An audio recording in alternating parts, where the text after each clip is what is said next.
ಇನ್ನು ಮುಂದೆ ನಿಮ್ಗೆ ಅನ್ನಭಾಗ್ಯ ಯೋಜನೆಯ ಅಕ್ಕಿ ಹಣ ಅಕೌಂಟಿಗೆ ಬರೋದಿಲ್ಲ, ಅಕ್ಕಿಯನ್ನ ಕೊಡ್ತೀವಿ ಅಂತ ಆಹಾರ ಸಚಿವರು ಹೇಳ್ತಾ ಇದ್ರೆ ಯಾಕೆ ಇದ್ರ ಮಾಡಿದ್ರು, ಏನ್ ಲಾಭ ಸರ್ಕಾರಕ್ಕೆ ಇದ್ರ ಮಾಡೋದ್ರಿಂದ?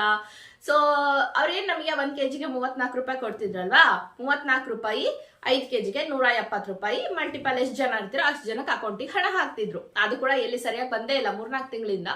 ಇವಾಗ ಏನ್ ಮಾಡ್ತಾ ಇದಾರೆ, ನಾವು ಅಕ್ಕಿನೇ ತಗೊಳ್ತಾ ಇದೀವಿ ಕೇಂದ್ರ ಸರ್ಕಾರದಿಂದ ಅಂತ ಹೇಳ್ತಾ ಇದಾರೆ. ಕೇಂದ್ರ ಸರ್ಕಾರ ಇವರಿಗೆ 25 ರೂಪಾಯಿ ಕೆಜಿ ಅಕ್ಕಿಯನ್ನ ಕೊಡ್ತಾ ಇದಾರಂತೆ, ನಮಗವರು 34 ರೂಪಾಯಿ ಕೊಡ್ತಾರೆ.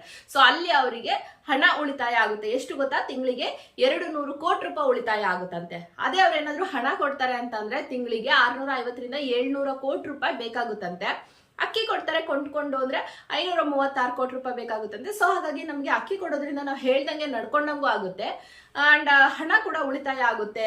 200 ಕೋಟಿ ರೂಪಾಯಿ ನಮ್ಗೆ ತಿಂಗಳಿಗೆ ಉಳಿಯುತ್ತಲ್ವಾ. ಸೊ ಅದನ್ನ ಎದಕ್ಕಾದ್ರೂ ಯೂಸ್ ಮಾಡ್ಬೋದು ಅಂತ ಸರ್ಕಾರ ಈಗ ಈ ಯೋಚನೆಗೆ ಬಂದಿದ್ದಾರೆ. ಹಾಗಾದ್ರೆ ಯಾವಾಗ ಕೊಡ್ತಾರೆ ಅಂತ ಕೇಳಿದ್ರೆ ಈ ತಿಂಗಳಿಂದ ನಿಮ್ಗೆ ಸಿಗೋದಿಲ್ಲ. ನೆಕ್ಸ್ಟ್ ನಿಮ್ಗೆ ಮಾರ್ಚ್ 10ನೇ ತಾರೀಕಿನ ಒಳಗೆ ಏನ್ ತಗೊಳಕ್ ಹೋಗ್ತಿರಲ್ಲ. ಸೊ ಇವಾಗ ನಿಮಗೆ ಏನೋ ಮುಂಚೆ ಹೆಂಗಿತ್ತು ಹಂಗೆ ಡಿಬಿಟಿ ಹಣ ಬರುತ್ತೆ, ಬಟ್ ಎಲ್ಲಿ ಬರ್ತಾನೆ ಇಲ್ಲ. ಈಗ ಆಲ್ರೆಡಿ ಅವರು ಅಕ್ಟೋಬರ್ ಹಣ ಹಾಕಿದ್ದಾರೆ ಆಯ್ತಾ.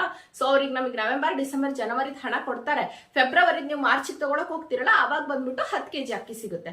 ಓಕೆನಾ, ಕ್ಲಾರಿಟಿ ಸಿಗ್ತಾ? ಈ 3 ತಿಂಗಳ ಹಣ ನಾವು ಕೊಡ್ತೀವಿ ಅಂತ ಅವರೇ ಹೇಳಿದ್ರೆ, ಬೇಕಾದ್ರೆ ಫೂಟೇಜ್ ಅನ್ನು ನೋಡ್ಕೊಂಡ್ಬಿಡಿ ಆಯ್ತಾ.